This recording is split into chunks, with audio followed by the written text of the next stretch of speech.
What's going on, guys? I am Simple Simon, and welcome to, I called it the usual SUSS specs because, I want to keep it comic book SUSS specs. Apparently, SUSS is an Among Us reference, and I'm sure my guest doesn't know what an Among Us is. So I'm going to bring in my guest. He is the People's Channel, BUB'S World. I am the People's Channel. Thank you all for thank you for voting for me. I'm sure I'll get no other votes, and I didn't deserve the one I got. Thanks, everybody. All right, see you later, mate. All right. What's going on now, man? How'd you think of that, man? I was just like, I didn't know who to pick. I was like, well, if it's the people, then I should just pick one of the channels I really enjoy watching. And I tell you, I think you made the right choice. I also think that your comments were very clear, and I agree with them in that I do clear out a chat, but not that. See, here's what I think. A lot of times I get on a stream and I have a very, what I would call a pungent personality. So when I show up, everybody knows I'm there, right? I very rarely just fade into the background and I'm quiet. So some people don't like to watch the Bub Show, and a lot of times when I show up in a stream, it feels like the Bub Show, and I get that because there's a lot of people's shows I don't like watching. So when they show up in a stream, when they show up in a stream, sometimes I'll leave or be done, but I might watch and then just text, So it's all good. It's exactly how I feel, and it's true. So People's Champion, if that's what makes me that, I'll take it. I just remember, like, when I first discovered you, I think was maybe early Comic Growers days, and man, you just made me laugh so much. And then I noticed every time you showed up in the stream, you just had that awkward silence, and I was like, this guy's funny, man. Why do people like him? What's wrong with these people? And then I guess you collect stuff that I enjoy watching, and I learned a lot from you. Even like language. Remember fantastic? I never used to say fantastic. I say fantastic all the time now. I say it all the time too. You're welcome. Sorry about that. All right. So today, when I first reached out to you and said, let's do a stream, at first I used the word rare. Let's show some rare books. But I only use that word because I know you have a lot of books that I guess you would consider rare. So stuff that you wouldn't see every day. But really, we're just going to show books that I guess people wouldn't normally show because, we're sick of seeing all your DC Marvel and your keys and your things like that and your classic covers. So, But I really struggled. Like, I really was literally I only started looking for books at midnight last night. And I was like, why did I come up with this idea? It wasn't the best idea. So it's up to you to give the oohs and ahs for this show with the books that you're going to show. I started looking for books 10 minutes ago. No, you always do. But you always do. But it was a good topic because I do have books in my collection that this is why I approached it. If someone offered me, so I have a friend, he used to be a YouTuber. He might still be, but I don't know. But let me share this. But I had a friend, and he called me the other day, and he told me that he sold his entire collection. Now, I knew his collection. It was a pretty good collection. And so he sold his whole collection for $50,000. Okay. Just everything. He kept 6 books. And the 6 books he kept were not necessarily keys either. He had like a Stan Lee signed book, but that's just because it had sentimental value and stuff like that. But mostly they were just books that nobody knows about or cares about but him, right? So the point is that when I think about my collection and what's rare or different in my collection or the books that no one else shows, I feel like if I sold my collection for $50,000, which I'd probably be happy to take the money, even though it'd be close. I feel like my collection would be worth more than that, but that's just because I have a lot of Golden Age and those tend to fetch higher prices. But if I were to sell it, these are the books here that I have that I think I'd be really hard pressed to get again. And I kind of left out the Golden Age stuff because that's kind of obvious. I mean, I can grab some; they're all over the place. But those books, they're all rare. Like anything in decent condition from 1948 is rare. And hard to get. But these are just some regular books that are still, I think I'd have a hard time replacing. So, or just books that people don't see. Yeah, it's more Well, like with Golden Age, people still have seen like your DC Golden Age and stuff. But I remember like for collectible show and tell the first time you were on, and that was before I told people not to bring comics. I was just like, I thought people got it. It was like about things besides comics. And obviously you bought a comic book, but you brought something that was like, this is something you'll never see. And I was like, oh, okay. And it was. So that's why I knew you'd have some stuff to show. That'd be pretty cool. Yeah, I got some weird stuff. My stuff is just completely random. Like, what? So yeah, it's going to be very, very different books we show. You show a lot of stuff I never see because I don't go to my LCS that often. We had something of a falling out. They kind of kicked me out for a while there. And I came back. That's a long story. It's years ago now. But in any case, they started watching the YouTube. Yeah, exactly. That's exactly what happened. They were watching YouTube and they heard me talk bad about them.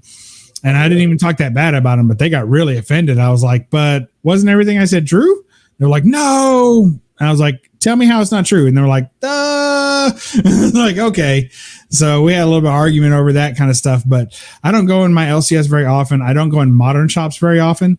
And I don't watch too many modern pull videos. Like I watch Fish Cat Collectibles and I watch you. And that's about it for people who pull modern books. So those are the only time I see those books. And a lot of times when I see you show a book, I'll buy it right afterwards. Like I was like, oh, I like that one. I'm going to get it. So there you go. I think I saw your LCS in one of your videos. I don't know if it was your main LCS, but I remember in a video you went to one of the shops and then you just sat in your car outside and showed the books. And I think you bought like a Joker art piece. Yeah. Is that that's all right. Yeah. Is that your LCS? Oh, okay. That's my LCS. Yeah. Yeah, it's a big shop, but it's mostly modern stuff, and they have some back issues. And this is some of the stuff that got me in trouble for saying, right? But they had some back issues, but they're all kind of crappy. And but they have good back issues, and they only show those on Facebook and sell them in other ways. So they never really make it to the floor, which kind of sucks for me because I don't have 4 hours every Tuesday night to watch a Facebook live video with a bunch of people who honestly half of them aren't collecting the same way I am. So they're willing to just throw money out there and be like, oh, I love you guys. You're hilarious. Here's $50 for that $10 book. I'm not going to do that. So I don't get books like that because I'm looking for a good deal, and you're not going to get a good deal on a Facebook live sale. So. And that's why I also have to go to other shops because Mark doesn't really cater for back issues. I mean, he has got modern back issues and he has some older stuff, but it's not. He wants to focus on trades and new releases. So like that's his shop's focus. That's why I have to go to other shops if I want a decent back issue dig.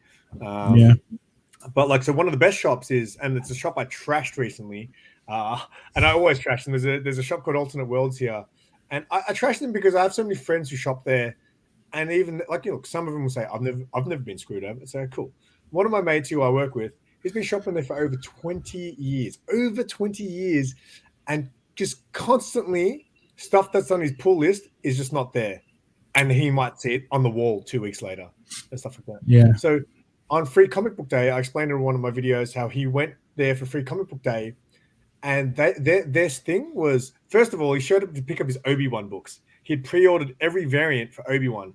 And they were like, oh, they're not in your box, man. He's like, well, where are they? It says right there that I pre-ordered them. And they're like, oh, I don't know, man. I don't think we can get them for you. All right.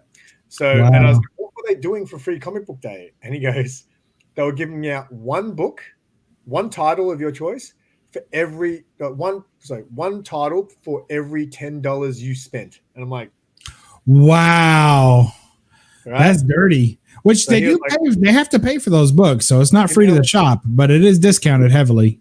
It's like they pay like 10 cents a book. Yeah, right. It's like so Mark has this thing where he's like, if you want one of every book, you can have one of so there were people coming in. Like, I just want one of everything, and they're probably going to go flip them and stuff like that. Mark doesn't care. He's just like, whatever. If that's what you want.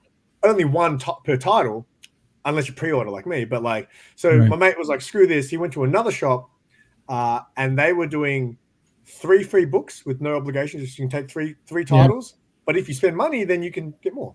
And if you had kids, they were just giving kids like books. Yeah. So but yeah, this one shop, they have been around for 40 plus years, and they've got an incredible back issue. So online, if you shop online with them, they've got an incredible back issues. But you place an order on the website, it takes them over a week sometimes to get back to you. Wow. And sometimes it'll be 2 weeks, and they're, oh, sorry, we couldn't get that book. And then next thing you know, the book's sold out on their website, and the price is like tripled. Yeah. They just do dodgy things like that, and a lot of shops do dodgy stuff, and that's why I don't like the overarching phrase "support your LCS." I don't believe in that personally. I think because an LCS is no different than any other business, in my opinion. And if you're not treating your customers right, or if you're pulling games, a bunch of shenanigans going on, then I'm not going to support that blindly. Instead, there are other LCSs that I might have to drop the L. It's just a comic shop. It's not my local comic shop. It's someone else's local comic shop, but I'll go shop there. I'll drive an hour to get to a good shop and spend my money there. So I'm not supporting my LCS, but I'm supporting an LCS. But I think the idea that no matter what, you should just give your LCS as much business as you can. Shop there first, even if you're getting beat up books, even if they're not treating you right, even if they're pulling games and dragging books out of your box to sell on eBay. No matter what, you should keep going there. And I'm like, that's ridiculous. Yeah. So that's why so many people I've met in the last couple of years have started shopping with Mark, because they see the videos, they come in, they meet Mark, and they're like, oh, this guy's really awesome. I know some people who they shop on the shops where they want to give Mark business too. So they'll like any new titles, they'll come and put it on their pull box with Mark. One guy I recently, Matt from Talking Pop Culture, he was just like, I'm done with my LCS because they've taken books out of my thing multiple times now. I'm done with them. I'm gonna shop with Mark. So yeah. And look, Mark stuffs up sometimes, but he'll never do that. He'll never take, like, man, I'll buy some of his old books, which are, a little bit more expensive, and he will never charge me he'll always just sell to me a cover price. I'm like, dude, like, I want to keep you in business too, you know what I mean? But he was just like, I'll just do it for your cover. I was like, all right, but yeah. Anyway, enough about trashing LCSs. Let's show some books that. And if my LCS is watching, I wasn't trashing you. I was just talking about a time, a couple of years ago we had a misunderstanding. What's going on, Beefit? The LCS should support you. That's right. That is correct. I agree with that. Jimmy, what is happening, mate? Thank you for joining. All right. So we're going to show you some books, and hopefully they're ones that you wouldn't expect us to show you. I'm going to go first because you saved the best till last, right? The people's channel goes last. So we'll take it. I'll start off with this small pile, which is made up mostly of this is already like half my pile, which is made. I'm going to start off with some music comics, and I've shown these ones are pretty recent, so I've shown these on my weekly haul, so you've probably seen them, Bub, because I know you watch most of those. But when I saw these, I was like, oh, this is cool. So people who I guess like these bands would be like, what? That's a comic book?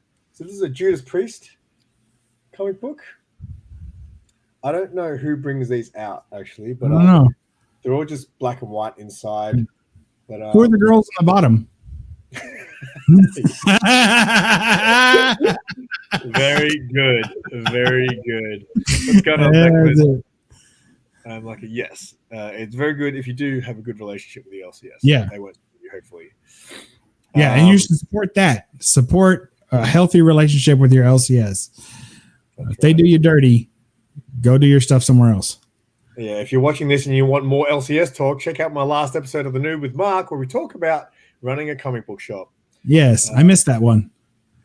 Yeah, that was all about me trashing those other stores and praising other stores. So there's a nice one from Lemmy that came out recently.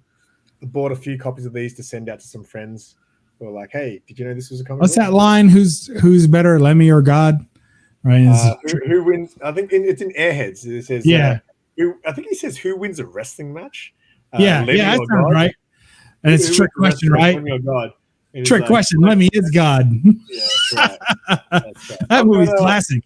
That's a Motorhead tattoo. Oh, nice. All right. So these next bunch are all, I guess, movie type books. Warrior. This one I showed recently, which I picked up from the Toy Fair. Oh yeah, I used to have that book. Yeah. Yeah. So this was one of those ones where the guy didn't have any prices in the books, right? So I picked this and I was like, how much is this? And he looks at it and he's like, $15. And I was like, how about shit? 10? Yeah, I was like, how about $10? And then he ended up going 12. And I only said yes because I knew I had a $2 coin in my pocket. I was like, fine, I'll give you 12. Like 12 is what I'd pay on eBay for something like that with the postage and stuff. I have to remember that you guys are in different price ranges than we are. Yeah, so this is a $2.95 US book. That is a dollar book in the US. Dollar bin all day. Yes. We don't have dollar bins here, mate. I know, because it costs too much money to get it over there. Mark has a dollar bin. Actually, he has a dollar bin and a $2 or $3 bin. It's just one short box, and every time I want something from there, he's just like, just have it. I was like, again, man, just take my dollar, man. Just please take some money from me. These ones, again, I've shown another DC, but I bought these because when I saw them, I was like, holy crap, this is awesome. Because I love movie adaptations. Oh, yeah. Demolition Man. And I actually picked up the 3 issues. But then after I got them, I learned that I think there's 4 or 5 of them. Yeah, but then like the 5th issue is just them eating at Taco Bell for the entire book. That's it. It's just Taco Bell advert. Have you seen? Because you know how they re-edited that movie, so it's no longer Taco Bell. Did you know that? Really? Yeah. So something to do with licensing, right? So when they released the DVD, I bought it and I was so pumped. And then all of a sudden, every time they say Taco Bell, they overdub it and it says Pizza Hut. No way. I swear to God. So he's like, oh, there's the part where he's like, you know, when he says to Sandra Bullock, oh, God knows I'd love a burrito or something. And he goes, God knows I'd love a juicy slice of pizza. I was like, what the hell? And oh, my God. It was mind-boggling. To the point where, you know the bit where he stops the thieves from breaking into the restaurant? Yeah.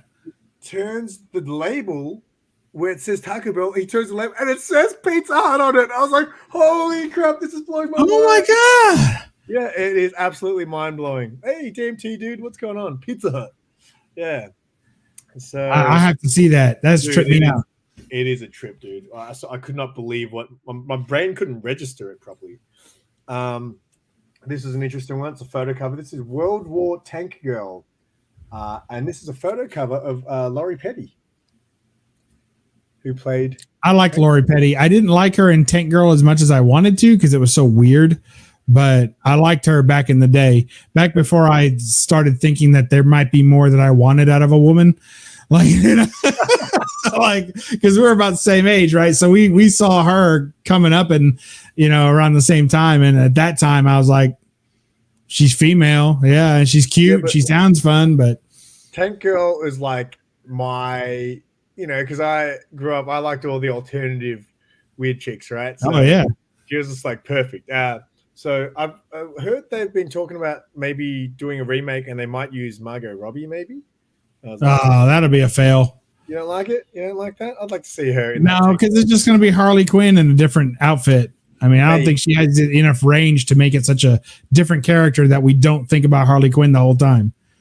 Have faith. Have faith, mate. I don't have faith. I'll have less faith and save my money and wait for it to come out on streaming services. How about that?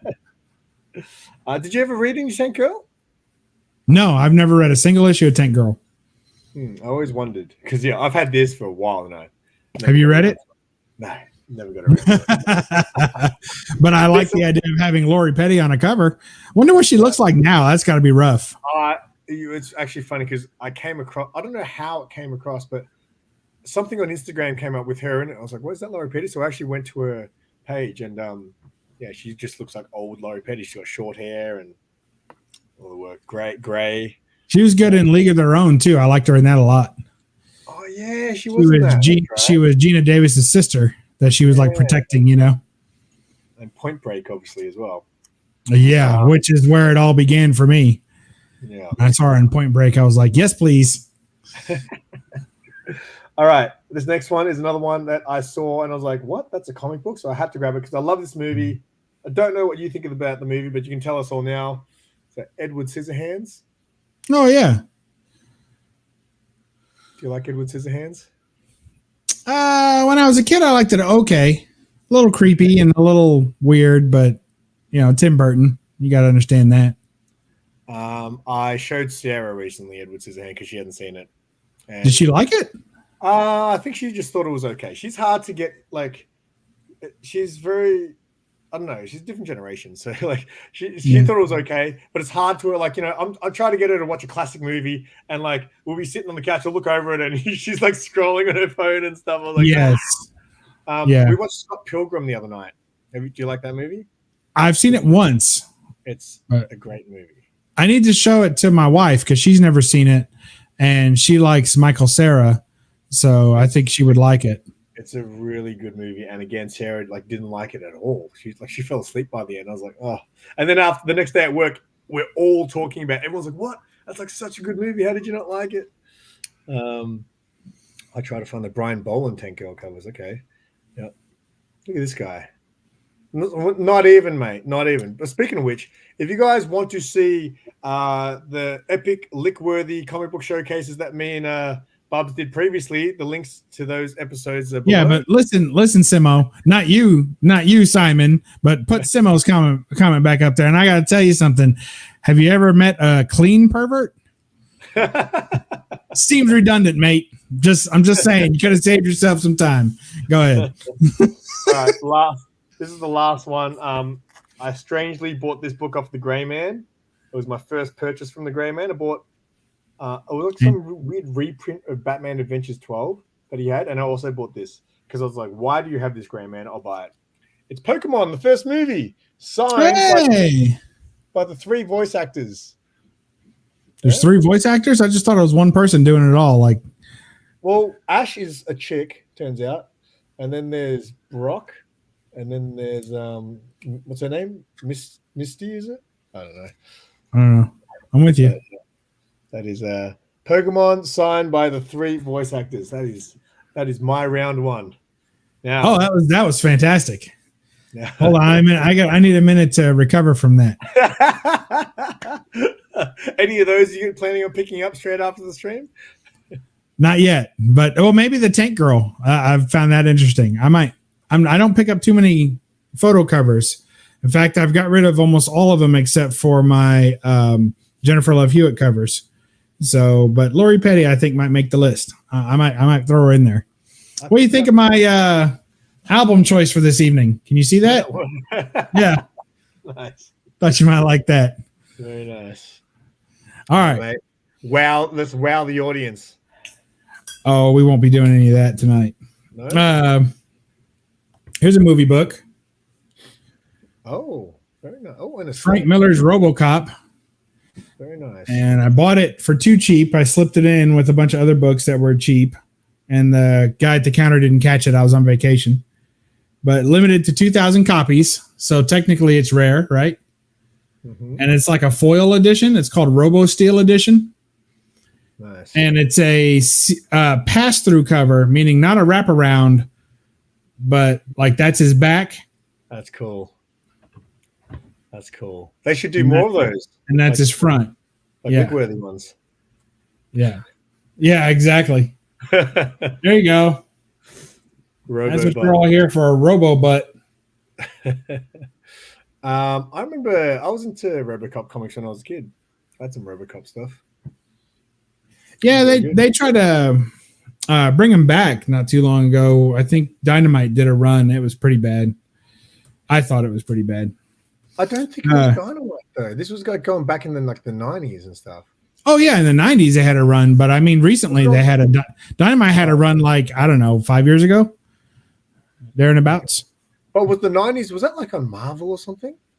Well, Marvel had a run, and Pulsar and Avatar had a run, which is what this is. Yeah. Okay. All right. Cool. I'd buy that for $1. That's right. That's another one of my Aussie mates. So I'd buy that for $1. Yeah. All right. Next, this is actually a key, but it's one you never see. So it's showcase number 17 with the first appearance of Adam Strange. DC key. Oh, man. Yeah. Have you ever seen this book? I feel like I might have seen you show it, maybe. Exactly. Yeah, I show it. Have you ever seen anyone else show this book? Probably not. Nope. That's what I'm going with. So that's why I'm showing it. It's a key you never see. Hey, that might be the title of a new show there. Keys you never sees. Or the key you never see. Keys you'll get it. Next up is a non-key, but this is a book that when I show it, people just go crazy because they act like they'd never seen it, didn't know it existed. Who cares about DC anyway? Simo says. But here is Orbit, Volume 1, with the great Dave Stevens possum cover. Oh, that's a Dave Stevens cover? Yeah. I think I've seen Hello, Nurse. Yeah, that's what's it called? Orbit Volume 1. Orbit Volume 1. I'm gonna check that one on my eBay watch list. Yeah. I'm guessing that I'm not even gonna find it. I'm gonna guess if I look it up on eBay. You might not. But like even Dave Stevens collectors, they rarely have this book. They just don't seek it out or don't know it exists. So that's why I'm showing it tonight. If you like Dave Stevens, you may not have ever seen this book, but you got to admit it's a good one. Yeah, there's a few of them. Here. That's one I'm gonna have to keep my eye on. Yeah, keep your eye on it now. Yeah, you might go cross-eyed. That's a good one. All right, I'll show one more, maybe two more. All right. So this next one is a mail away. I picked it up not too long ago, and it is a variant to a regular book. So here's X-Men number 11 with the silver background Pressman variant. Man, you're bringing X-Men to this? Have you seen this book? I feel like I've seen you show it. There you go. So I think mailaways definitely count for hard to find or difficult to get books and rare. And that's why you don't see them too often. So it's got the silver background instead of the standard red. So there you go. And I had the game that this was a mail away for, and I still have it. So, and it's a fun game. X-Men Danger Room Alert or something like that. I don't think those mailaways worked here in Australia. I can't remember. Actually, Matt Spidey will know because he used to be like work at a card shop back in the day. I remember.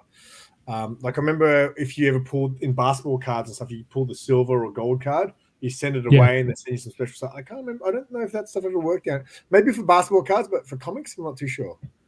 That's fair. All right, I'll show one more. Get your back. Here is a Hero Initiative benefit book, Hero Comics, and it's a J. Scott Campbell cover. Oh, look at that! Wait, I remember you showing this because every time you pull out a J. Scott Campbell cover, I was like, oh, okay, because I remember what you like. You know the clip I used in that video. Yeah. So okay, so I remember. So this is what I mean when I learned from you. You like J. Scott Campbell when they chop off the legs, and there it is. And I'm the complete opposite. I'm like, nah, man, let me see that entire leg. Yeah, but it takes up the whole book. Like you need a wraparound cover just to show from the calf to the knee. Well, here you go. You know that. Now that's beautiful. Yeah, it's a good one. I mean, that's absolutely stunning. That's a good segue into my next book, and my next book is actually a J. Scott Campbell one too. Look at that. Russ asked if her navel was clean. We have a yes. He's always worried about jungle fauna getting stuck in there. Never seen that book, except for on your channel. Yeah. Do you know the Gen? I think it's a Gen 13 cover with a maid. Yes, where she's like bent over and her legs go all the way from the bottom of the comic to the top of the comic. It's like there's like a door. I think there's like a door in the background, and her legs are like the length of the door of the door frame. Yeah, it's pretty ridiculous. I need it in my life. Actually, that reminds me. I've got some slabs. Like I've got some random slabs. That's like what? I've never seen that book. Let alone why would you have it in a slab? So I can share some of those when we run out of stuff too. All right, back to me. Yeah. All right, so, you're going to have a lot of comments to say about these ones. I'll just go with these few here. So this is a J. Scott Campbell cover. I really like. I never knew what the book was. It's actually signed not by J. Scott Campbell, but maybe the writers or something. I don't know. It wasn't that expensive, but I really liked it. And I don't know if I included this in my bondage video. I'm going to do a part 2 of my bondage cover collection because I've got obviously a lot more now. But this is J. Scott Campbell cover. I know you like the legs chopped in half, but what about when her legs are stuck together? Are a fin. That's like the shortest her legs have ever looked. What book is that? I couldn't tell you. Charizard. What? Charizard. Isn't that a Pokemon? What? Yeah. What? You know more about Pokemon than I do. You got the book. I don't know. It's on Aspen. So I think I spell it. Spell it. SHAH. Look there. I'm not looking. I'm typing. What's spell it? SHAHRAZAD. Or Z, as you said. Oh, Shahrazad. Shahrazad. Okay. Yes, Shahrazad. Not a book. Wasn't he ancient storyteller? Couldn't tell you. Yeah, like in order to save his life, like he went to the king, I think it was of Egypt. So this is like a story. So he went like like a legend, right? This is like a legend. And please, anyone who wants to Google this and say I'm wrong, go right ahead. But it's my understanding it was basically a legend that this guy went to the king of Egypt or some king or another. And the king said, basically, he had done something and the king was going to kill him. And the king said, I'm going to kill you. And he's like, wait a minute. I'm a storyteller. Let me tell you a story before you kill me. And the king is like, okay, I love a good story. Tell me a story. And so that guy managed to save his own life by telling like 1,000 stories. And he lived for 1,000 nights. See? The People's Channel, mate. I learned so much from the People's Channel. I think that's right. That's going back. That's cranking my head back into the way back machine.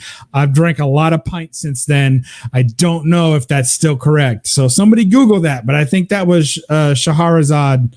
I think that's the story of Shahrazad. So that's all. That's all I got. Campbell cover? Well, what happened is that guy's stories ended up being the basis for a lot of fairy tales and stuff like that. So it's possible that the Little Mermaid tale is one of Shahrazad's stories. And that's why it's on there like that. But yes, I love it. And I'm trying to find it and I'm going to buy it. So this, I think I ended up finding out that this might be like an Aspen reprint because I've actually seen this cover since then in like different color variations. Really? So I don't think this is an original print. I feel like it's like a reprint from Aspen. So, hey, I'll take the reprint. Looks great. Yeah. But if you find the OG, let us know. I want to pick that up. Okay. You're going to have plenty to say about this next one. This next one is a Jenny Frison cover. However, a lot of people show some of the older Frison work, like her old Vampirella stuff and Hack Slash, and some of these old indie books that she does. I've never seen anybody show this. In fact, when I first picked it up, I thought that looks like Jenny Frison, but it couldn't possibly be. I found out you haven't even shown it yet. Calm down. I guarantee you no one has ever shown this Jenny Frison book. And you know where I found it? In the $1 bin at Big City Comics. Shut the front door. The dollar bins you say don't exist? It was free. Oh, my gosh. Lark's Killer. What is that? What is Lark's Killer? I don't know, but she must have had someone else do her coloring. That person almost looks alive. How dare you? It was funny. I commented on this new channel I started watching called There Can Only Be Vaughn. And he shows some good books. Like he likes Frison, but he also collects a lot of Adam Hughes stuff. So in the comments, I was like, Frison and Adam Hughes, you have similar taste to me. And then he wrote back, how could you not like Frison and Adam Hughes? I was like, well, I got someone who can tell you why. But absolutely. That is a Frison that you would not usually see. But I like Adam Hughes. Yes. You do. I hope you have. You got any rare Adam Hughes stuff to show today? I mean, I could just books you don't see. I could. I don't have any. Well, you've got that. You've got that one, that dirty pair book that you showed on the second episode of Liquid. Yeah, but you see that book. Like people show that book. I've never seen that book. You're the only person I've ever seen show that book. Okay, this next one, you might be able to help me out with this, but it smells old. I'll try not to. It says Sheena number 4. All right. See you, Simo. What? Okay. What are you doing? Let's go to Georgia Bex. Okay. Is that a beer? Is that a pub or something? That's the name of his missus. You can listen while you're in the car. Okay. So this, I thought I was picking up Sheena number 4 for $6. And I was like, oh, I'm going to buy that all day, right? Mm-hmm. It is so crusty, man. But when I pulled it out, it feels like half the book's. Oh, look at that. Oh, my gosh. All right. Does it even have a back cover? Yeah. That's the back cover. That's the back cover? Yeah. Ooh, it's pretty good. Look at the art on it. Yeah, I'm surprised that's a back cover. Yeah, it definitely is. The paper's different and it's connected to the front. But okay. Looking through this, it looks like it's actually an Australian. I can't remember how I remember. I think Grey Man watched the video when I showed this. And here we go. Sheena number 4, published in Australasia by John Edwards Publishing. Yeah. Doesn't say the year, but this is so it's a Golden Age overseas printing. Yeah, there's some of those out there. They're usually black and white though. Yeah, but the art is really cool. Yeah, so the American version is color, and that's why that's not the original back cover. But because they can't show the advertisements that are American advertisements, they just go ahead and print the last comic page on the back cover. Nice. But I thought that was super cool because if you find American Golden Age down here, which you pretty much never see, like I know this one guy who shows up at all the comic fairs and stuff. He's just really overpriced for his books. So I buy stuff off him sometimes, but he's got 2 Sheena books, and I think is $90 each. They're going for, and if it was like a really good cover that I really wanted, I'd probably drop the money. But $90. But yeah, I thought that was pretty cool, and it was kind of up your alley. Oh, I love it. Number 4. Smells that book has seen some love. Yeah. I bet you they got a lot of love out of it. Oh, man, I folded the page back when I put it back in. Oh, you'll notice. Yeah. All right. So speaking of overseas ones, I thought I'd bring this. So I've spoken about this a lot, the Planet Comics, the Australian Planet Comics. Yeah, trust me, I see them all the time because I'm always searching for Planet Comics. So I'm trying to finish that run, and those pop up. So I bought this because it was actually number 1. Right, number 1. That's cool. And look at that, Bubs. What's that? It's a that girl's tied to a pole. Do you recognize that cover? I don't ever remember seeing that DC cover. No, but they don't. They're very different. The Planet Comics covers, a lot of times they either they change the colors, or sometimes they did a completely different. They took like a panel from the inside the comic and then blew it up. So a lot of times they're very different. But that's pretty cool. Does it say? It doesn't say what it's originally printed from, does it? Like on the inside or anything?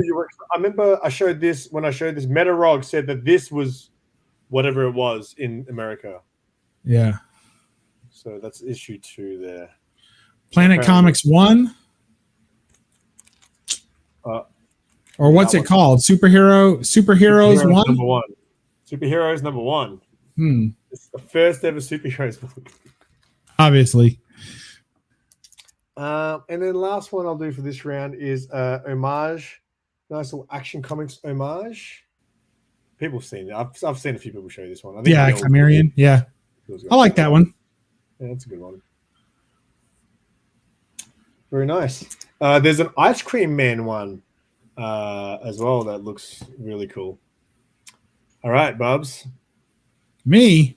I was looking for Superheroes 1. Okay. I can't find it, but I still got 10 pages to go. I'll do it later. All right. Well, I know what a fan you are of DC keys.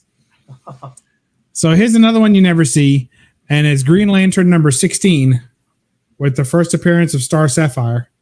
I've seen that. Have you? I've seen that. All right, then. Come on, man. This is like.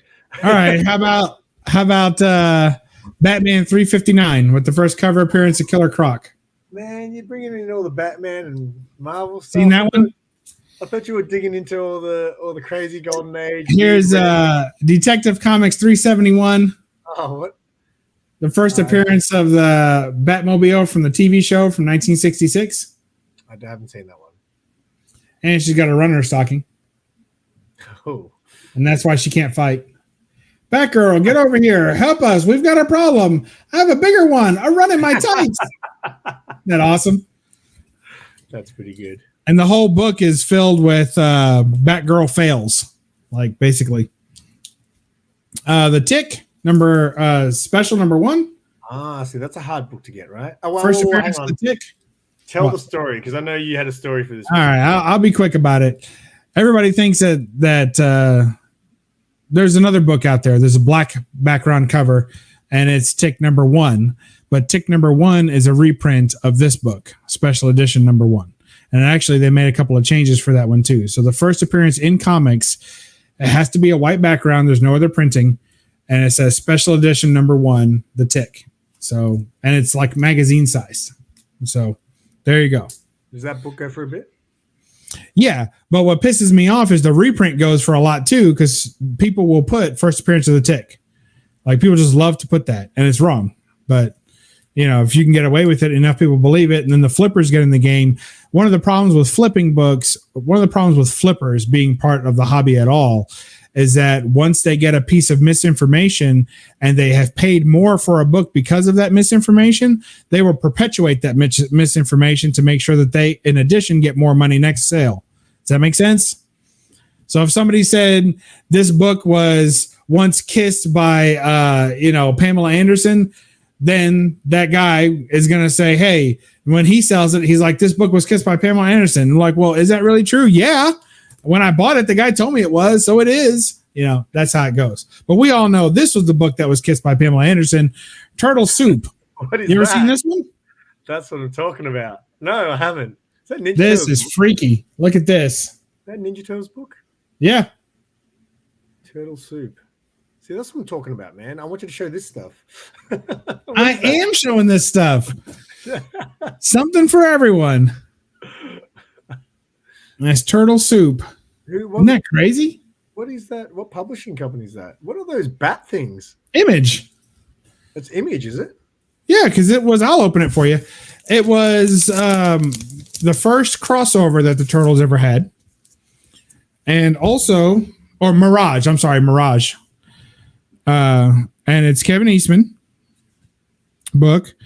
And it is the first time that, Usagi Yujimbo. Yep, the rabbit thing. Right. So this has a story called Leonardo Meets Usagi Yujimbo. And it's the first time that they meet the turtles, that he meets the turtles in comics. So there you go. Usagi Yojimbo. I think they might make a movie of him someday. I think that even though people know a lot about him already, and he's not really a stealth or a spec, I do think that that's one of the ones that someday I think his turtle toy will be worth more and more because he had a toy in the Turtles line. And I can picture it now. I don't know if I ever had that one though. Yeah, I had like 4 of those because nobody wanted them when I was a kid. It was like the one when I was a kid, you used to trade turtle toys. So you bring your turtle toys to in your book bag, and you'd bring them because everybody bought you turtle toys as a kid because they were cheap. They were cheaper than other action figures. And they had a lot of accessories. You would lose the accessories, all kinds of stuff. And then you go to like flea markets and there'd be boxes of them. I mean, there were so many turtle toys made. It's ridiculous. You can still, any flea market you go to, you can still find a turtle toy. You can't say that about every other single toy manufacturer out there. You're not going to find Transformers everywhere you go. but everywhere you go, you'll find at least one Teenage Mutant Ninja Turtle toy.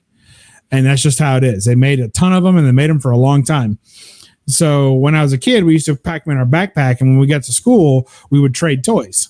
And I have two leftover Leonardos, one with a cracked shell, one with a missing head, and you give it to somebody else. And, so Usagi Yujimbo was the one that nobody wanted because there's just so many of them.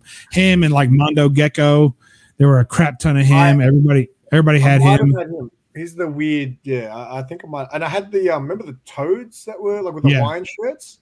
Yeah. I had one of those guys. It's funny because when I go to some of those retro toy shops, because I have a memory, I still have some of my turtle toys from when I was a kid, but I think about all the ones I don't have anymore, and you have this memory of how they look, and then you go into a toy shop and you look at it and you go, oh, it's nothing like I pictured, like what I remembered. So, looks like trash now, doesn't it? Yeah. Do you know this story, Bubs? My turtle van? Yes. I've seen that story. All right, your turn. My turn already? Okay. Let's go. We'll build it up, and then we'll do some comedy at the end here. All right. So, oh my. That's a lot of build-up. This next book is the whole reason. You. Huh? Oh, sorry. Yes. I'm amateur at this. I haven't been doing enough streams. This next book is a book. The whole reason I wanted to do this is because I could show this book. You needed a whole stream to show one book? It's so random. Like, the first time I saw this, I could not believe that it was a comic book. And it turns out there was actually a few of them. Hey, what's Epic Comics? What was the deal with that? Ooh, that's a good. Yeah, you got an Epic book? That's nice. So this is Sam and Max. Yeah. Give it up. Epic's a good imprint. That's lovely. Because isn't that Elektra Assassin book on Epic or something? The one with Sienkiewicz, I think, did the cover? Maybe. Was it a Marvel imprint? I don't know, but I'm pretty sure it had an Epic thing at the top corner. Yeah, I think it might be a Marvel. I think Epic is a Marvel imprint. Okay. Do you know what Sam and Max is? Yeah, I remember them. There was a cartoon. I think they had a video game too. It was a video game first, and then the cartoon came out later. No, you know what it was? It was a video game first, and then the cartoon came out later. You heard it second here, folks. You learned so much from me too, right? Yeah, every day. I used to love the video game. It was one of those point-and-click games. And yeah, when I saw this, I just couldn't believe. Man, the shop that I got this from, dude, I don't know what you would think, because some collectors say, "Oh, I'd love to go to a shop like that." This place, right? It's called Evil Empire. Ooh, right? Sounds good. And you walk in, and this shop is so claustrophobic, right? Where if it would be great if you're the only person in the shop and you had all day, it'd be great. But if there's more than one person in the shop, you cannot. There is basically an aisle that goes down and just short boxes on either side everywhere. Right. But the aisle is only wide enough to fit one person. So how does that work? It's like an L shape. So as soon as you walk in, there's a big space to the left. There's a bunch of short boxes and stuff, and there's just stuff everywhere. The walls are covered in like everything. It's just an absolute. Transformers, Planet of the Junk, when they go there in the movie, it's like Planet of the Junk, but with comic books, right? I can't do that.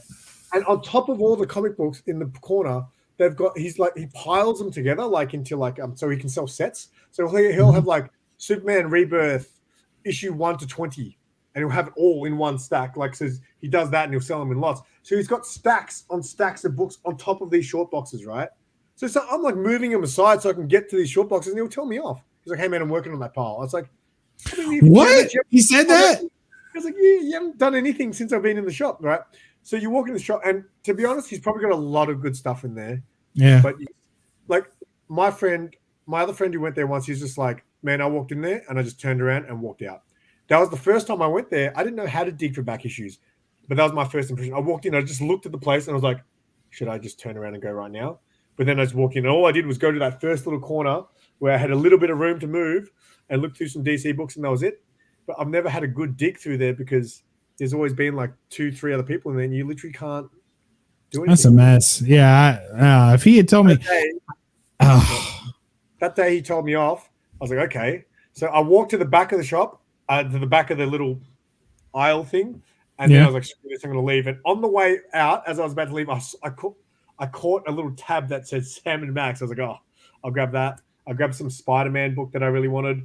And then I was out of there. But I haven't. Last time I was in a shop like that, super disorganized, right? And I was out of town, and I just Googled the closest comic shop in the area, and I still had to drive like 30 minutes off the highway to get there. And when I did, I got in. It was just like you described, super disorganized, oddly shaped. It was like it looked like a house that someone just opened up a shop in. So it was like oddly, there was no flow to it. Like you were going into someone's bedroom kind of thing. And then there were books everywhere. And he had books literally stacked up, like without any bags or boards or anything, just stacks thrown in baskets, like wicker baskets, like not even comic boxes. And then there were some that were organized, more organized in comic boxes and stuff. And I spent over an hour digging through, and I pulled out like 25 books that I was going to buy, but nothing had prices, of course, because most of them weren't even bagged and boarded. So I brought them to the front, and he started checking eBay prices on all of them. And one of them was like a little like early Silver Age book, and there were a couple of like Archie books, and he was like, "Yeah, this is going to be $150." I said, $150? I said, I literally pulled that from underneath a table leg. Like you had books that had fallen over, and this was like under a table. I had to lift the table, pull the book out. You could still see the circle where the table leg was standing on it. And I said, and you want $150 for that book? He was like, well, look on eBay, and even in, for these, they look about the same. I said, dude, keep them all. And he kept them all. And I said, I don't, well, actually, I let him, first, okay, so that's what I did. First, I let him price them all. I let him price every one of them. And then he came up with a total. And the books that he pulled out that he said $1, I bought. And there were only 3 of them. So I gave him $3 and I bought those 3 books and I left just to show him I had money. And I had cash that day too. And I opened my wallet and there's a fat wad of cash. And I was like, $3. Good luck. Paid for a $100 note. Yeah. Make him give me change. And then I went outside and I waited in the parking lot. And I waited and I waited. It's just like a gravel, like it was literally a house that they turned into a comic shop. And I waited and waited until Google gave me the right to leave a review for that shop. Because if you're there on the premises for long enough, they'll be like, hey, you want to leave a review? I'm like, yes, I do. I was like, this place sucks. Save your time and money. Price check at the register. Don't go. And then I went home. So, yeah. Anyway, that's my shitty shop story. Wow. eBay, I don't think I've ever experienced that here. I can't say. But like, my God. It's so maddening. It's pretty shitty to not have prices on your book. Like, yeah. And then they act like you're trying to screw them. Oh, you're trying to screw me out of money for this book. I'm like, you mean I'm trying to buy a book? Yeah, I'm trying to buy a book. If you had it priced, then I wouldn't pick it up if it was too much. I mean, just like anything else I buy. I go to the store and I see 3 bags of chips. I don't walk up to the register, but I don't pick my favorite. Walk up to the register and say, however much this costs, I'll buy it. I don't want to screw you. Just charge me. I mean, come on. You price everything before you buy it. Most people do anyway. The working man prices stuff. Anyway, go ahead. All right. I got some Bruce Lee goodness. The next one. I found these at a toy shop. Bruce Lee, the dragon. Nice. Right? Pretty random. That looks like a Frank Cho cover. It is. Very good. Very good. It is a Frank Cho cover. I actually never knew that until just then.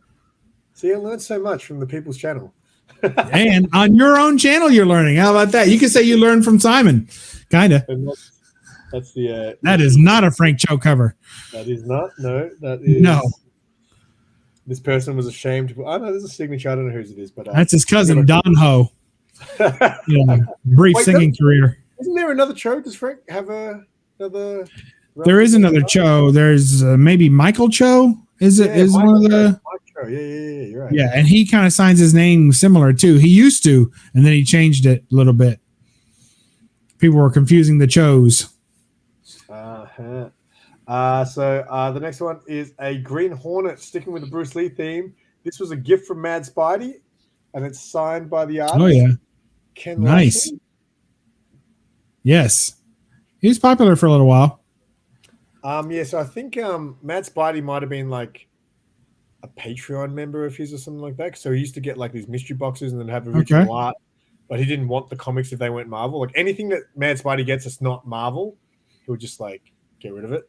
So wow, I end up with a lot of it, which is kind of cool. So he gave me my first sketch cover. So he's got a Doomsday sketch cover from Ken Lashley, and I've got it now. That's cool. Yeah, so thought I'd show a Green Hornet book. Now the next one, I don't know if you're aware of this series, but there's a series called Jungle Fantasy Fauna. Oh God, yes, I'm aware of it.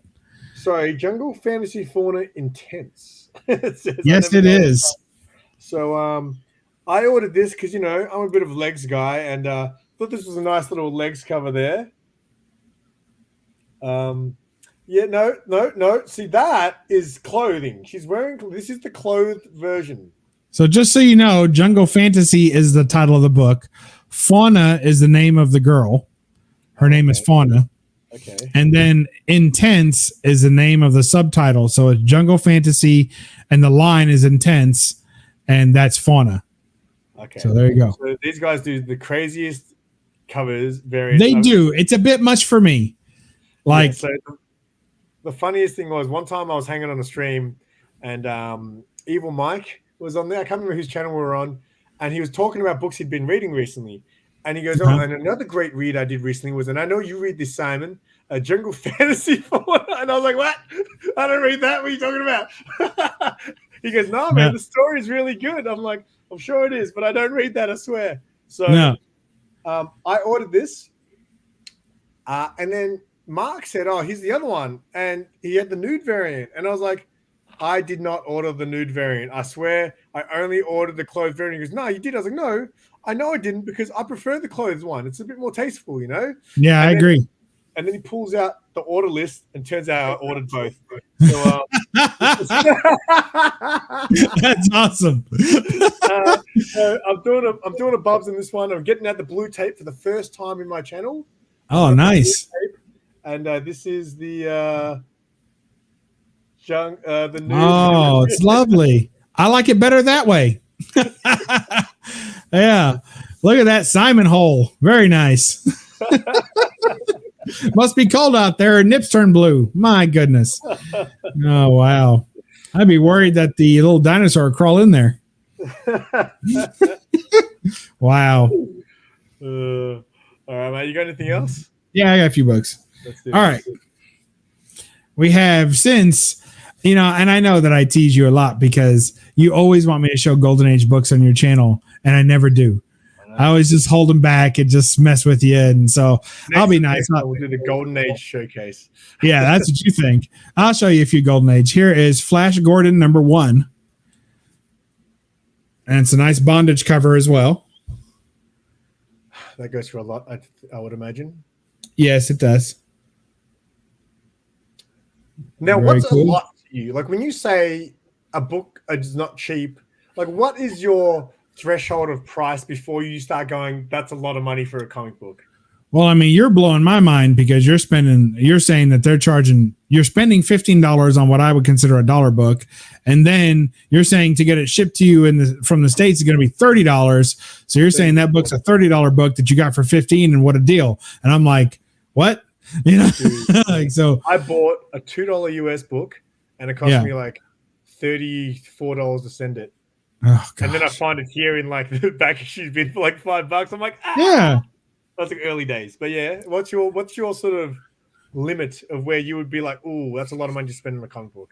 Because mine is about 200. Anything over 200, I'm like, oh, that's so much money. Yeah, see, that's what I'm trying to get at, because to me, I'm at about $130. If a book costs more than $130, but to you, that would be like almost probably $250 or something crazy like that. But to me, about $130 is where I start saying, wait a minute, because there might be other books that I'm more interested in for that money. So I really have to stop. When the book gets over 20 and starts getting 30 and 40, I already start pumping the brakes, Because at that point, I'm thinking, if I don't buy these 3 books for 40, I can buy a book I really want for 120. So in my mind, I start pumping the brakes at $30 and $40 books, and anything over $100. It used to be anything over $50. I would like tell my wife about it before I bought it. And not because I was afraid of her wrath of any kind. She fully supports me in my hobby. And really I wouldn't even have this collection if it weren't for her being so awesome about it. But I consult her because I want it to be something she thinks is cool. Because at $100, I'm like, it used to be $50, but I bumped it up because sometimes there's some things that are like 60 or 70 that I think are real cool and she's not real keen on. But when it gets to $100, I'm like, do you like this? And she's like, yes, I love it. I'm like, okay, now I don't feel so bad spending $100 on it because it's something I like and it's something she likes. So at least 2 people in this house think it's awesome. I'll spend the money. But if it's $100 book and I'm like, just warm on it, I'm like, I think I like it.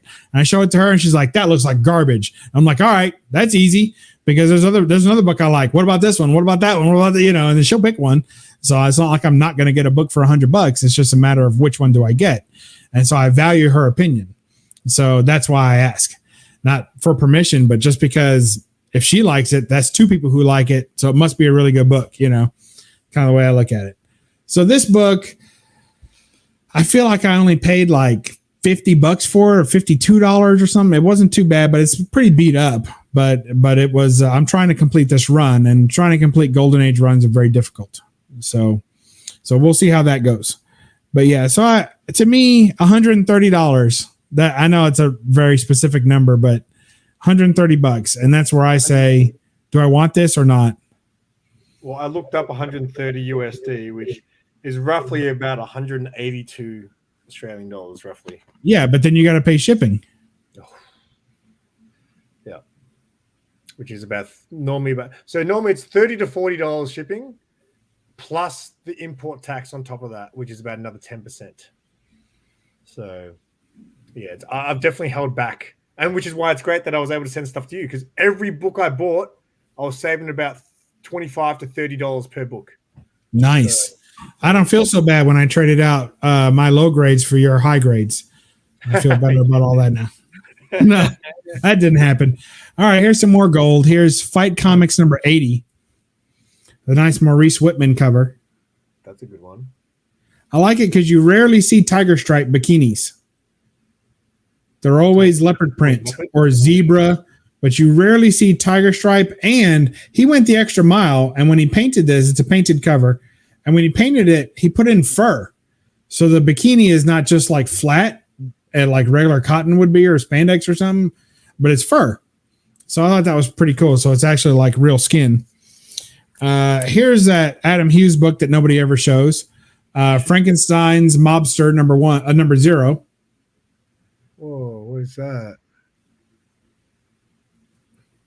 I haven't So definitely not seen that. Frankenstein's Mobster number 0. Nice Adam Hughes lady on there and a cool Frankenstein kind of movie poster background. And it says, hands off my corpse. He's not afraid to die again. Frankenstein's Mobster. Isn't that cool? Very, very cool. See, this is what I'm talking about. Now, you're playing this game right. Here's some early Sheena for you. So here's Jumbo Comics number 155. Some more Sheena action. What's the earliest Jumbo comic you've got? Issue number? I think it might be this one. Or what's the I have number 102. This is my oldest one. Jumbo Comics 102. What's the highest that a Jambo has?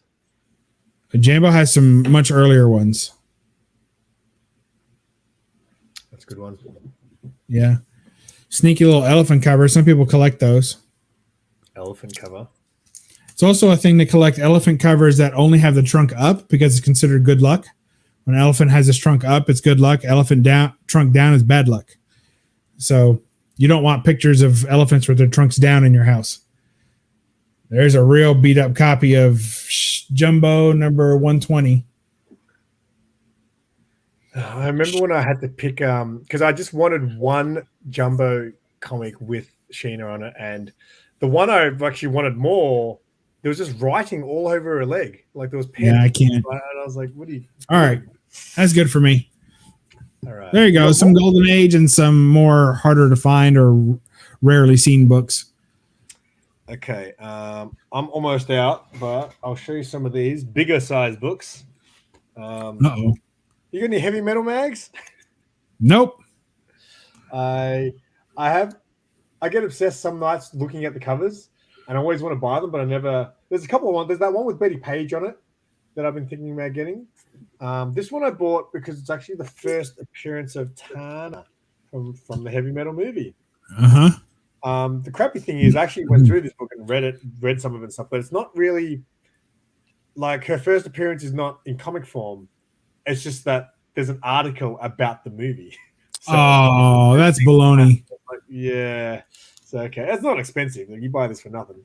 But, yeah, so now I kind of want the one that's actually got the heavy metal movie cover. Well, yeah, you do. But that goes for a little bit more. But they kind of list this as the first appearance of Tana. It's like, okay. It's kind of like how the first appearance of, Someone's Killing the Children is in the Previews magazine. Have you seen those? Like, people are selling those Previews magazines for like $1,000 because the first time you saw Someone's Killing the Children or something. Yeah, like I don't really. It depends. I think for speculatory purposes, it's foolish because there's such a small. At some point, the speculation has to result in an actual buyer, someone who wants to buy this book for the PC and will pay anything for it. That's where the end game of all speculation is to land in someone's collection, not in another hand of a flipper, but in the hands of someone who's going to cherish it and pay the most money for it because they haven't been able to get it their whole life and now they've got it, right? So the problem with those preview appearances and crap like that is that if that's not the first place or the first time someone saw that character, then it's probably not going to be that important. And there'll be very, very few people who care about having every little micro mini, pre-appearance of a character. And so now I like Wolverine. I've got lots of pre-Hulk 181 appearances of Wolverine. I have three books that had an advert showing Hulk 181 in it. I have those 3 books. I have the first text appearance, right? Or the first time he's mentioned in text. And then I have, of course, Hulk 180, his real first appearance. And then it is. Yeah, I love that. Well, I've never seen the panel, so I'm always curious. I've always wanted to do like an episode with Mark talking about first appearances versus cameo and showing the actual panels and seeing what because like I've never seen. So what is in 180? What do you see of Wolverine? You don't have to open the book. I don't. I will. I don't care to. I just love that because a lot of people are very. It's 181. It's because they've got 181 and they want to flaunt that they've got the expensive book. But you've got both, but you will strongly, All right, so here's my Hulk 180.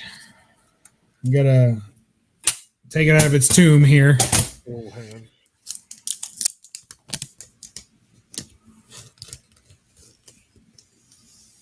on. Okay. So here's Hulk 180, first appearance of Wolverine. There's the cover. It's lovely, right? And here is, you're getting close already. Here's about 2 pages to the end. And Hulk and Wendigo are in a big battle. Then you get some ad pages. And then here's the completion of that fight between the two of them. Right? And throughout the book, they're talking about this Weapon H or whatever department in Canada is talking about sending an agent. And they're like on the phone, like, you need to send an agent. Our guy's on the way. So there's some mention of him as part of the story. So when he shows up, it's not just like, who's this guy? Like, you knew that the Canadian government was sending someone, and then he shows up.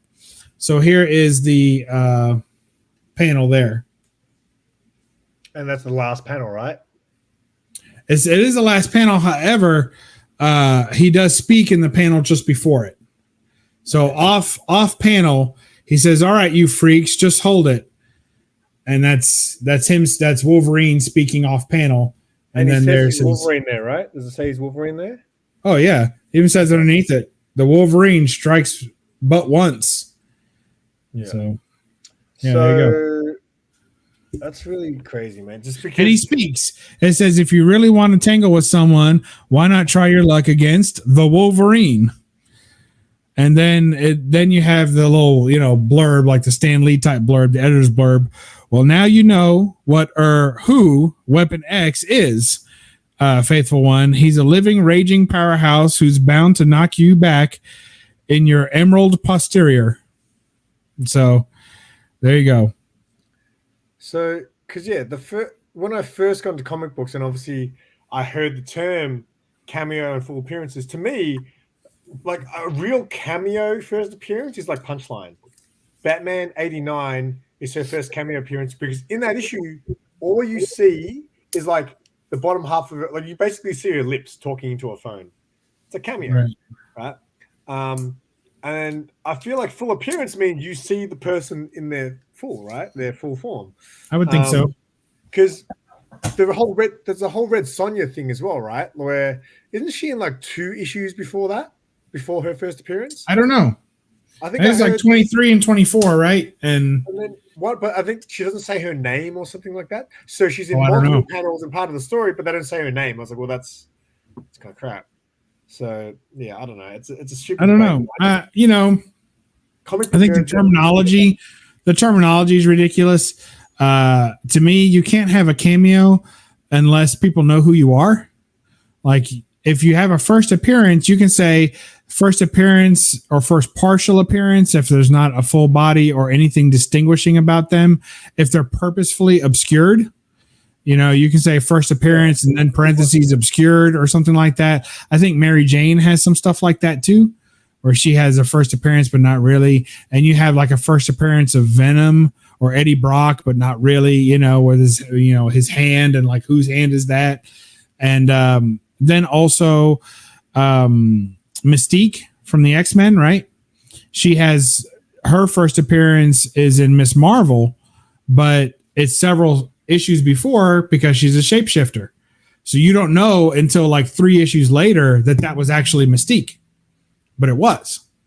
So as a character, she's been in the story for 3 issues, but you don't actually see her until the next issue. So it's like, well, what do you do with that? Those other 3 issues, what are they? They're retconned. They're retroactively her, right? Because you don't know it was her until she reveals herself. So it's kind of weird like that. So I can see where there's some gray areas and things, but this is not a gray area. That's a first appearance, period. It's not a cameo. You've obviously got 181 as well. So it's not like it's a... Yeah, no, I've got 181. It's not like I'm sitting here like, oh, well, you got to, because I own this, and not this, then that means I have to be on that team of, 180 and not 181. No, I own them both. And I own a crap ton of other stuff too. I have the whole Wolverine Volume 1 and Volume 2, and I have all first 4 volumes of Wolverine complete with annuals and specials and everything. So, I mean, I've got a crap ton of Wolverine stuff, and still 180 is the first appearance. Hey, Sorrow. Get back to work. She might be on a break now. Yeah, she's probably on a break. You don't have to get back to work. I think, Captain Sorrow, you should quit your job and be a full-time YouTuber and just run off Simon's channel the whole time he's not here. And then when he comes back on, it'll be like a cameo appearance. All right. You might have some interest in this next book. It's a bit of a weird one. It's giant. I like giants. And I had no idea that it was giant when I bought it, but it's Barbarella, the Moonchild. I have no idea. That is cool. I have no idea what to do with this book because it is so big. I got nothing to put it in. And when the guy sent it, literally was just put in an envelope and sent to me. So completely destroyed in the mail. Is that a treasury size? It looks like a treasury. It feels like, I think it's wider. I don't think it's treasury. I don't think it's the same. But the art and it's really the art, and it's pretty cool. It's got like some photo bits from the movie and stuff. Have you ever seen that movie? I've only seen bits of it. I've actually got the Blu-ray. I actually plan on watching the whole thing one day, but I haven't actually watched it from start to finish. That thing's nuts. Yeah. Like I don't know what drugs I'm supposed to be on to enjoy that movie properly, but I'd like to. Like I'd like to know. Like somebody tell me what it is I'm supposed to take. But it's crazy. Yeah. So there's her in the machine. See that? Oh yeah. So this is in the old alien tickler. Yep. So yeah. That's good stuff. Yeah. But I had no idea that it was so big, and then it just literally showed up in this envelope, and it was completely like shoved into my thing, post box, and well, that's why treasuries and treasury size books are always tricky because first of all, CGC doesn't grade them, so they don't grade treasuries, but they'll grade concert posters and movie cards, but they won't grade treasury, so it's just something they don't do.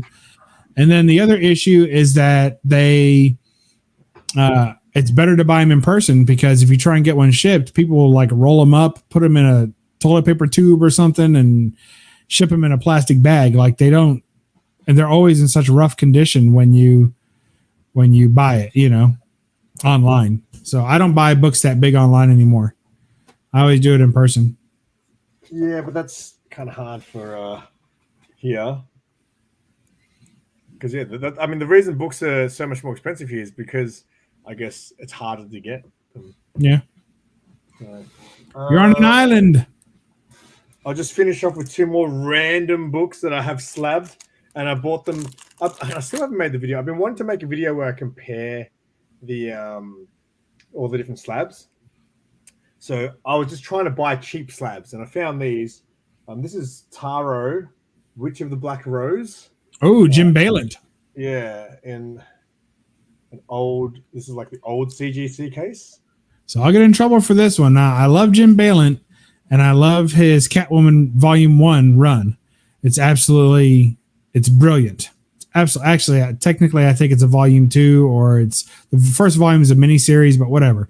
It's absolutely brilliant. His artwork is second to none in that. My absolute favorite Catwoman artist. Hands down, better than Hughes, in my opinion, for Catwoman. It's my favorite Catwoman.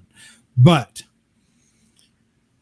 as he progressed in his career, he started going to this emaciated, dead-looking, devilish, kind of demonic women, and that is not my bag. So his current stuff and his newer stuff, I can't get into at all. Oh, but dude, his older stuff for this book is... Yeah, it's just not for me, But his older stuff is amazing. Before he really started getting into that all ribs showing kind of stuff, like it was hot, and then he went too far.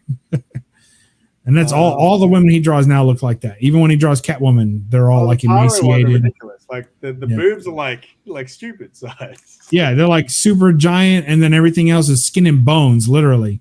I'm like, man, that's rough. You ever been around a woman that skinny? It's like rolling over on a pile of remote controls.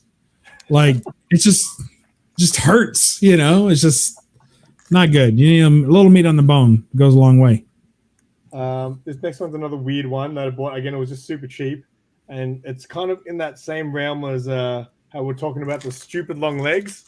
Dark Child. Is that the front of the back? At the front of the book? Yeah. Oh my god, that's terrible. Who drew that?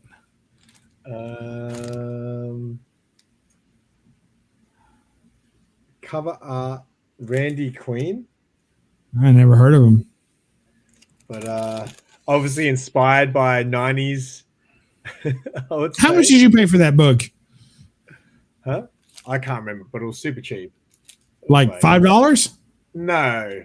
More than I believe I'd buy a bag of chips before I'd get that book. So I needed a CBCS slab, and then when I got it, I realized it was an old CBCS slab. Yeah. But then that's good because then I can compare the old CBCS versus the new CBCS. Why did you need one? Huh? Because I want to make a video where I compare all the different slabs. And yeah, okay. That was one of my early slabs. Like I've got a lot of a decent collection of slabs now, but still a lot of them are just like random. Like, why did you get that? It's like, because I wanted to make this video, and then I never ended up making the video. Yeah, and now all the cases have changed since then. So, well, then I need to buy more. Yeah, exactly. You better get on it. All right, you got anything else, mate? No, I'm done. You're done? Done. Wrap up whatever you're going to say, or the comedy bit you said, or was that the comedy? Those 2 books. No, the comedy. the comedy was the blue tape, but you know. Oh, I got you. That was kind of funny. Yeah, I like that.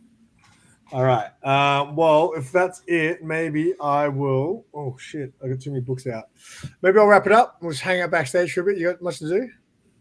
No, just hang out with you. I got good news to share with you, so I'd like to do that. Okay, cool. We'll do that. We'll do that off cam. I'll get some drinks. So I might bust open a drink. All right, sounds good. Maybe I'll send some invites backstage. We'll see. But that sounds good. Thank you, everyone who tuned in. Hopefully, you saw some books that. Yeah, I'm supposed to do that today. Yeah, but what did Sarah do to it before she went to work? What the heck? Is that how she lives? Is she one of those princesses where she just craps the toilet and leaves and says, "Clean it"? My goodness. Everyone who's still watching, thank you so much, and hopefully you guys saw some stuff that you don't normally see. And until next time, keep it simple.